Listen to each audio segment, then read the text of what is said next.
Game 6 between the Raptors and Celtics could very well go down as one of the best playoff games in the past 10 years. It had all sorts of coaching chess moves, individual player brilliance, and the kind of intensity that made everyone struggle to keep calm. And in the end, the result came down to the grit, determination, and a heart that can only be forged from the experience of being a champion.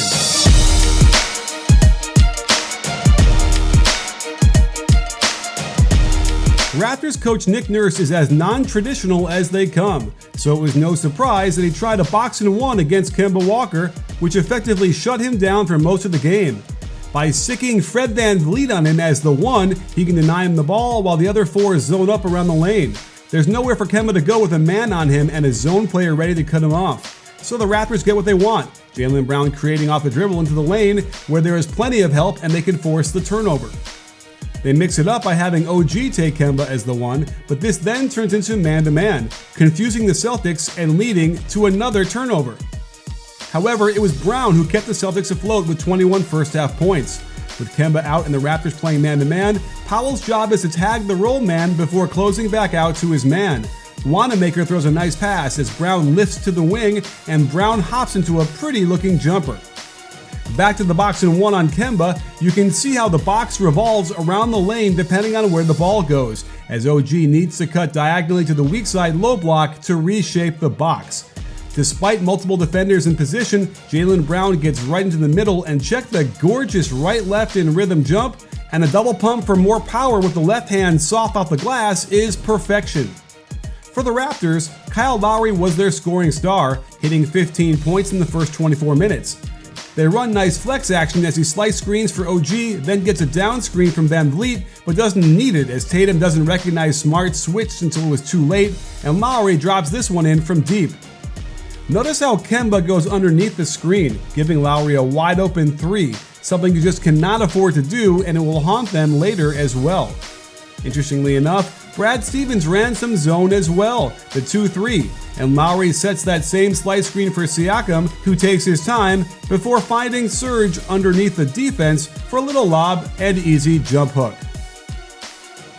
Watch how the pick and roll sucks in the center and the 2-3 up to the foul line. This leaves Tatum by himself to close out to the wing, and VanVleet uses his last step to get into the chest of Tatum before floating away for the running hook.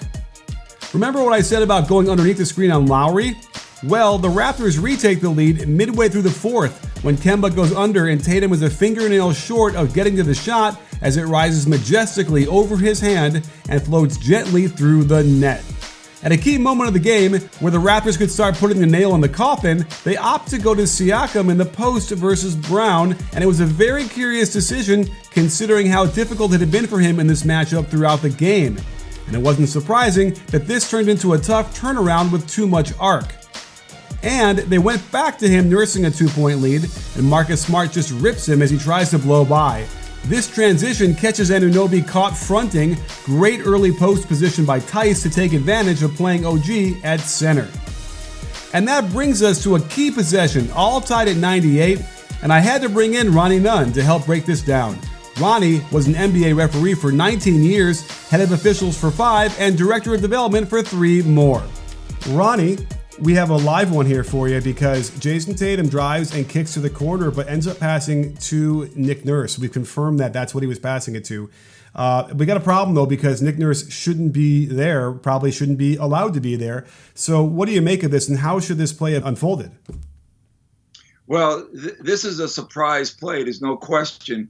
Nick Nurse is actually out of the coach's box because he takes the coach's box line and he curves over it into the baseline.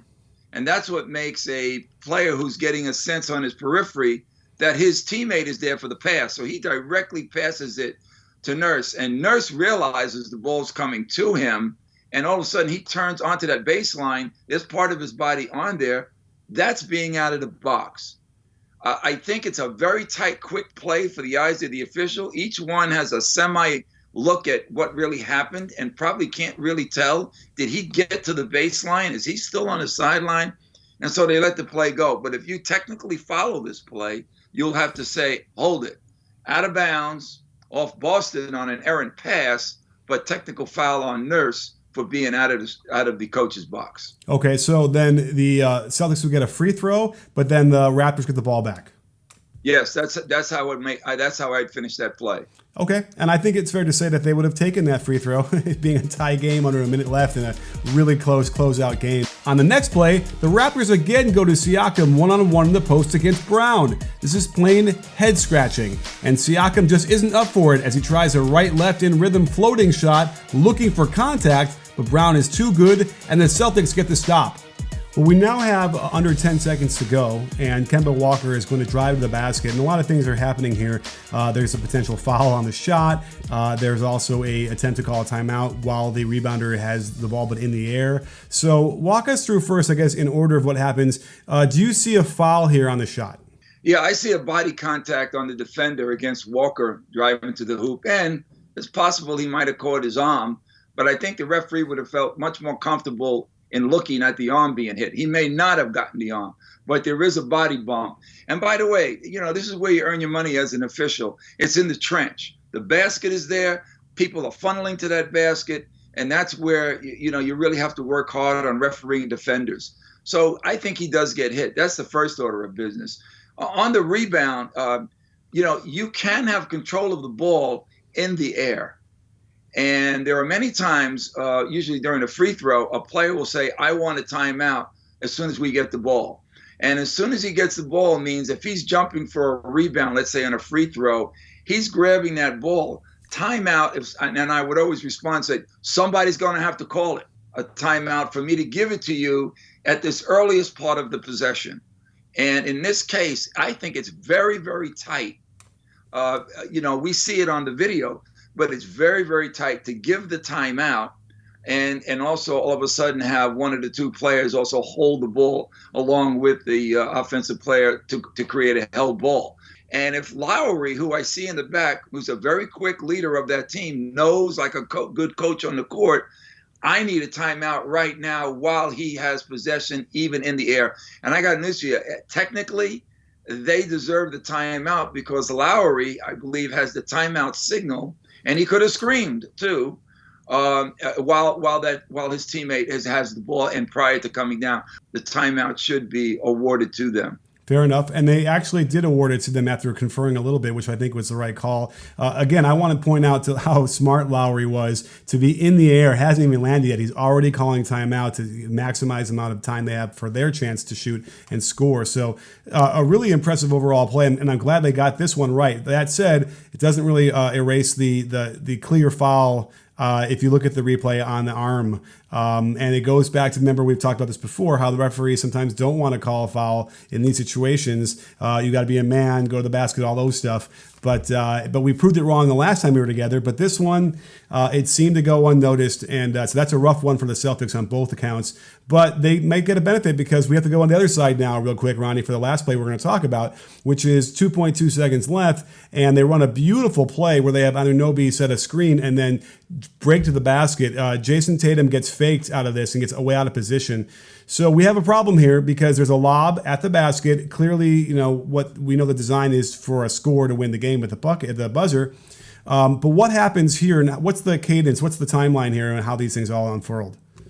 Well, on 2.2, we're waiting for the clock and the officials. There's 4 people that can start this clock. One of the 3 officials can start it, and obviously the clock manager, the table person with the timer. The timer at the as soon as the ball is touched, that's when the clock starts. And if you notice, there is a whistle at 1.7. So 2.2 to 1.7, there is a whistle. The reaction time to stop the clock is about 0.3 of a second. So that clock probably should have been brought back to 1.4 instead of leaving it at 0.9. So there's a dead ball foul component to this in theory because the ball is dead until it's touched. Is that fair to say? Yes. So the ball, while it's in the air, the clock does not run. It's a dead ball until it's touched. The foul does occur, but I would say the foul occurs, right as it's being touched or after. So I'm okay with the fact that it's not a dead ball foul. But I guess what was confusing to people was why wasn't this considered a shooting foul, considering that there was a lob to the basket where he would have, probably tried to dunk the ball.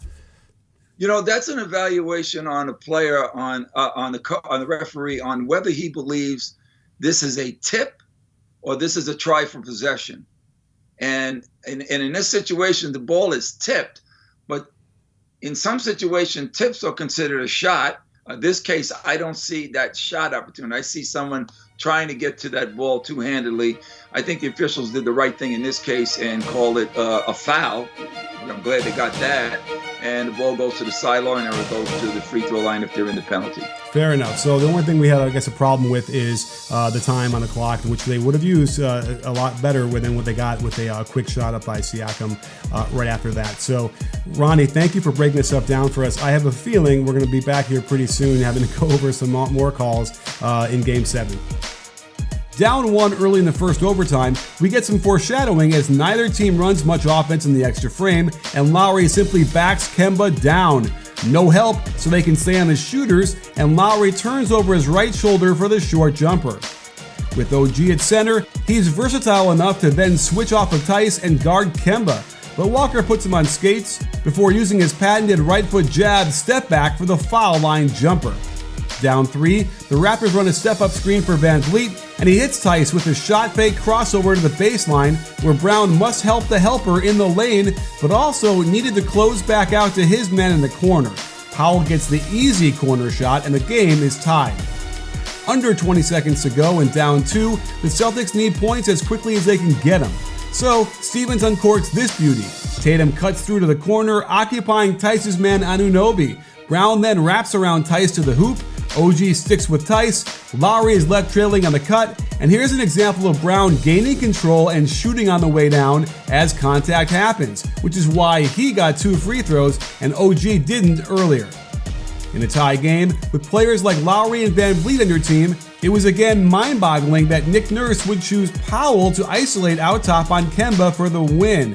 He doesn't generate much of a look, and we're headed to a second overtime. With it all tied, approaching a minute left, they break the defense down off a pick and roll. OG has to step up, Lowry is supposed to sink and help, but there isn't much he could do on this lob as Tice throws it down. But OG comes up with yet another huge shot for the Raptors. After winning Game 3 for them, he pops out, gets the behind-the-back pass, and doesn't hesitate as he buries this in Tice's eye, giving the Raptors hope they could actually win this.